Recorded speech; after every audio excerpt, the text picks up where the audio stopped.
แล้วเด้อบ่าวยังซุ่มมาแล้วหางเครื่องพากันแซวลงห่านป่านแมงเมาจักหน้าไม่หน้าเก่าเข้าไปเศร้าอยู่ข้างม่านรายการเต้นกับผักเศร้าเป็นนั้นว่าเป็นหน้าที่ของลูกเต้าสิออกเอ่ยเผยโตจบเพลงโชว์พอดีจังคอยมีลำเลือง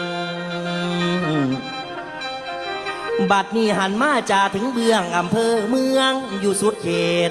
ศรีสะเกษเพื่อนเอิญจังหวัดนี้ที่กล่าวขานเป็นชีวิตพื้นบ้านอีสานตำแดนลำดวนอาชีพทำนาสวนมวนไปประทังแนวตัวคนหัวดื้อเกเรบ่เข้าทาโขงเขตนี้ไผกะซาว่าบักหัวโจเพื่อนการเลี้ยนลำตำกลัวไผเลยได้เศร้าพักไว้บ่ไปต่อมอใดตัดสินใจเรียนรักไปมากสาวดาวเต้นเห็นแต่ข้าวบุญบานจอบมากสาวแอวหวานอยู่หน้าอาหารหมอลำคูอายกะจอบเบิ่งอยู่จกเงินสู้เดลออกบ่ทันกาป่อนนางมือนี่โอกาสว่างเวลาว่างกำลังเหมาะว่าสิไปหาเลาะเที่ยวขอ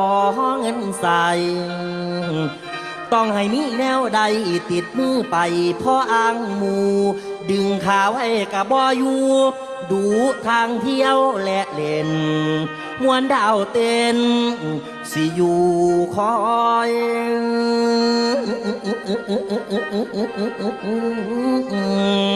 โอ้ยละนอ